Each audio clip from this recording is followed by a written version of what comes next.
Hey guys, apa kabar ya kalian semua? Gua harap kalian baik-baik aja, and welcome to channel Super Kevin.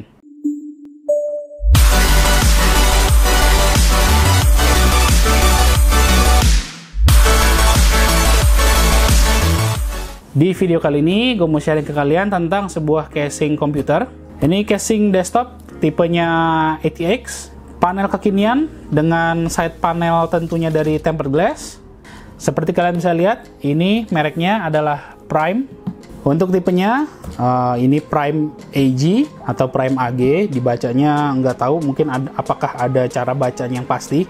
Karena cara penulisannya cukup antik guys. Ada huruf A dan huruf G-nya di dalam kurung kotak. Untuk warnanya, ini gua ambil yang warna black.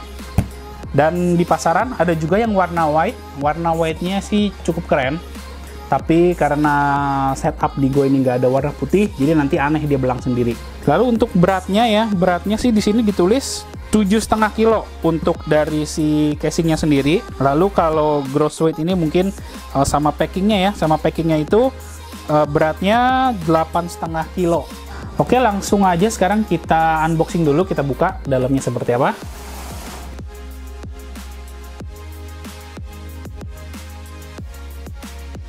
Wah, casingnya ini cukup berat guys. Dia karena sampingnya itu pakai kaca yang bahannya benar-benar tempered glass ya, jadi bukan akrilik. Makanya beratnya cukup lumayan nih. Nah, penampakan casingnya seperti ini nih guys. Jadi ini kaca ya, dan ini masih dipakein plastik. Kalau ini dibuka plastiknya sih bening banget ya. Nih. Ya, ini hanya untuk contoh. Karena masih belum gue buka semua, karena nanti akan gue pindahin dari casing gue yang lama nih, yang di belakang NZXT M59. Nanti gue akan pindahin ke casing baru ini guys. Nah, untuk bahan bautnya bagus ya. Ini bahannya metal, dicat warna hitam, dan ngegripnya enak. Nah, ini kaca asli ya guys. Lalu ini kita buka juga belakangnya. Untuk baut belakangnya plastik. Ntar ya, nanti gue kasih lihat lagi di kamera. Untuk baut belakangnya seperti ini, baut biasa tapi dipakein plastik. Ini untuk panel yang sebelahnya lagi, dia bukan tempered glass tapi ketutup semua. Dan ini, nah ini lumayan tipis ya, kalau digoyangin nih bisa kelihatan kayak wobble-wobble guys. Nah ya tuh, bahannya ya tidak terlalu tipis, nggak seperti yang casing 300 ribuan. Nah jadi seperti ini guys. Ini atasnya juga ada dust filter ya, ini magnetik. Nah bisa dicabut. Untuk slot PCI expansionnya ini bisa ada sampai 7 slot. Paling bawah ini bukan ya. Yang paling bawah ini nih dia nggak ada jepitannya di samping. Untuk bahan casingnya ya lumayan sesuai dengan ekspektasi. Di harga 750.000, nggak tipis-tipis amat, tapi juga nggak yang tebel. Nggak setebel yang NZXT gue punya nih guys. Ini bener-bener tebel banget. Lalu ini ada buku petunjuknya. Untuk bagian depannya nanti ada LED RGB yang nyala 2 di sini, kiri kanan. Nanti ini pun ada tombolnya ya, tombol buat setting lampu RGB-nya. Oke, kayaknya kita bawa aja kameranya close up biar lebih enak melihatnya. Oke, ini gue bawa lebih dekat aja seperti ini. Kita lihat dulu ininya ya, bagian atas. Ini atasnya. Yang tadi ya ada dust filter, dan ini adalah dust filter magnetik. Nah, magnetnya di sini nih guys, di sekelilingnya. Dan ini bisa muat fan, 2 fan, fan 12 cm atau fan yang 14 cm. Nah, dan ini enak nih guys, jarak dari fan ke 14 cm-nya itu ke bagian belakang nih masih ada space-nya lumayan jauh nih. Jadi gampang nih masang fan-nya. Kalau misalkan dia nempel ke sini kan kadang rada susah tuh, bentrok antara kalau kalian yang masih pakai CPU cooler, masih pakai kipas ya, air CPU cooler, itu biasanya rada susah untuk masang fan-nya lagi karena mentok nih ke belakang. Untuk lebarnya ini ada di 20 ya. Untuk amannya kita bilang aja 21 cm deh. Lalu untuk panjangnya, panjang ke dalamnya itu sampai ujung sini adalah ini guys, 44 cm. 43, dan amannya kita lebihin aja semeter di 44 cm. Untuk tingginya ada di 48 cm.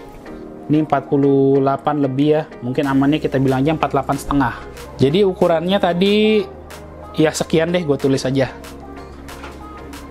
Dan ini satu ukuran lagi yang belum diukur adalah kedalaman antara dari panel bawahnya nih, panel samping ke panel kacanya, ketutupnya. Itu di angka penggaris sih 16 cm, 16,5, tapi mungkin amannya kita bilang 16 cm deh untuk ukuran CPU cooler yang masih pakai kipas ya. Karena kan nanti CPU-nya, motherboard-nya juga keangkat nih di sini. Oh, kita ke ini dulu, front panel. Front panelnya lupa, ya udah ini gelap. Ntar gue nyalain lampu dulu. Nah, front panelnya seperti ini guys. Jadi ada dua USB 3.0, wah keren nih, dapat dua. Terus ini ada LED, ini buat RGB controllernya. Dan ini tombol reset, tombol power, ada audio jack, dan juga ada microphone jack. Dan ini ada dua USB 2.0. Lalu kita balik lagi ke dalamnya ya. Ini seperti kalian bisa lihat, ininya enak banget untuk kabel manajemennya nih. Di atas ada dua lubang besar. Ini juga ada lubang. Di sini sudah dapat penutup karet. Lalu ini juga ada lubang lagi. Di sini bisa ditaruh SSD sepertinya. Sepertinya ya, nanti gue juga kurang tahu sih. Lalu di sini juga ada lubang lagi nih guys. Ini ada lubang lagi nih, mungkin gue terangin sedikit deh. Nah, ini ada lubang lagi. Terus ini modelnya mesh. Dan ini juga di atasnya bisa dipakai kipas nih guys. Ini fan 12 cm sih, bisa dua di sini. Lalu di sini juga ada lubang lagi sedikit. Jadi kalau kabel-kabel untuk hard disk bisa ke sini nih. Dan di bagian depannya bisa dipasang 3 fan 12 cm. Dan di depannya itu juga ada dust filternya guys. Dan ini dust filternya juga magnetik ya, ini kelihatan nih, ada magnetnya. Lalu untuk power supply-nya dia juga ada cover tapi sedikit bolong. Ini bagus banget untuk kalian tetap memperlihatkan ya, memamerkan power supply kalian. Tapi tetap rapi karena kabel-kabelnya nanti yang aur-auran ketutup di sini. Dan dia udah dapat satu kipas, satu fan. Ini fan RGB bukan ya? Oh iya, ini dapat fan-nya, fan RGB guys. Dapat satu aja fan-nya. Lalu kita lihat ke belakangnya ya, kita putar dulu. Oh iya, dan ini tadi yang ngegantung di sini udah dicopotin. Ini dapat dua slot, dua penutup itu apa, PCI expansion ya. Ini cadangan nih kalau mungkin copot hilang. Lalu dapat cable ties, dan ini dapat baut-baut guys. Nah, ini bagian belakangnya. Dan di samping ini ya guys, grill. Jadi dari depan nggak mungkin bisa masuk udara, tapi dia dari samping kiri kanan. Lalu kabel-kabel bawaannya juga lumayan rapi nih, warnanya nggak belang-belang ya, kan biasa ada yang merah, hijau, macam-macam. Ini semuanya bikin full hitam, jadinya selaras dengan casing. Lalu wah, ini ada ininya guys, dapat velcro strap. Ini jaraknya lumayan jauh ya guys. Jarak dari sini kira-kira ada 2 jari ya tuh. Lalu oh, ternyata di sini SSD. Ini kita buka dulu nih. Kita buka. Nanti SSD-nya kita pasang di sini. Ini bisa 2 SSD. Dan di sini ada untuk hard disk 3,5. Ini seperti ini guys. Dapat KD-nya. Tempatnya nih, bracketnya. Jadi hard disknya tinggal ditaruh di sini, dibaut di bawah, terus tinggal di slot aja masuk ke sini. Ini bisa 2.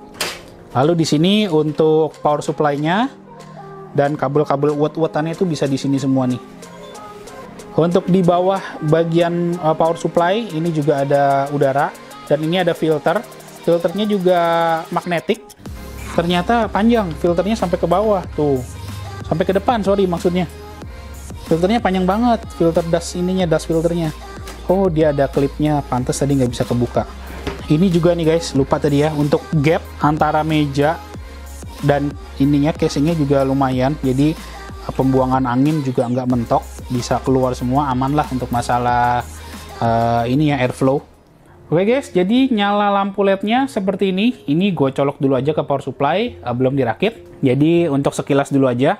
Nanti yang lebih lengkap ya setelah dirakit ya, sambil gue tunjukin juga kabel manajemennya. Nah ini lampunya bisa kita ganti nih ya, ini kan warna putih. Mungkin di kamera kurang jelas, tapi aslinya ini keren banget sih. Warnanya terang tapi tidak menyilaukan.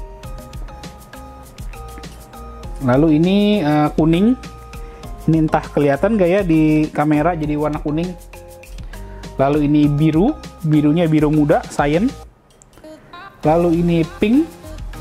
Pinknya keren juga nih. Lalu ini ada rainbow, jalan dari atas ke bawah.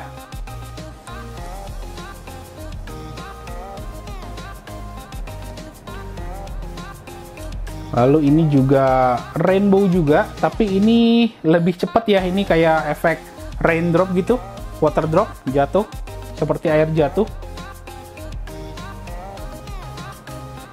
Lalu ini juga rainbow, tapi beda lagi, nyalanya sama seperti water drop tadi, tapi ini nggak terlalu cepat seperti yang tadi ya, dan ini basic, dasarnya tetap putih, hanya warna-warna lainnya yang jalan turun gitu guys.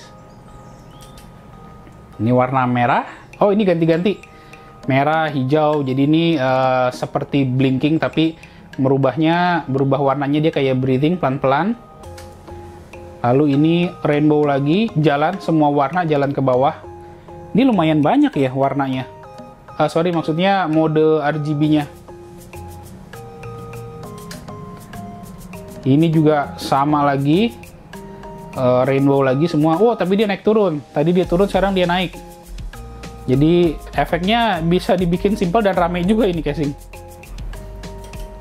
Lalu ini merah. Ya, ini merah statik. Ini hijau. Ini biru yang birunya tua. Dan ini balik lagi putih. Ini udah ngulang lagi nih. Oh ya, dan dia juga dapat ini guys, dia dapat ada port RGB-nya yang 3 pin.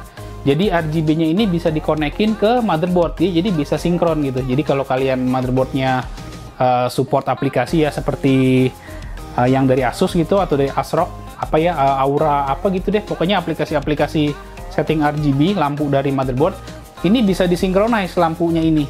Jadi nanti semua kipas kalian, fan yang di CPU cooler atau di water cooling itu semua bisa synchronize sampai ke LED depannya. Oke, jadi sekian dulu sharing gua untuk casing Prime serinya yang AG. Untuk lebih detailnya tentang cable manajemennya tentunya nanti akan gue bikin di video terpisah setelah peripheral yang dari PC dari casing lama udah gue pindahin ke sini ya. Kesimpulannya, menurut gue pribadi, casing ini sangat worth it sekali karena harganya juga terjangkau, 750.000. Bahannya juga cukup tebal, nggak yang tebal-tebal banget, tidak terbaik yang seperti casing-casing harga jutaan, tapi ini sudah terbilang cukup tebal. Cable management yang bagus. Di side panelnya itu adalah tempered glass asli, lubang-lubang airflow yang bagus, dan ada LED RGB-nya yang tidak terlalu norak ya, hanya 2 line begitu, 2 strip gitu, dan bisa disinkron dengan aplikasi RGB yang ada di motherboard. Semoga video ini berguna, terutama buat kalian yang lagi cari review casing ini. So, jika kalian suka, please klik like video ini, share juga di akun sosial media kalian, dan jika kalian ada pertanyaan, tulis aja di kolom komentar bawah, nanti gua akan coba jawab. Dan akhir kata, Super Kevin, ciao!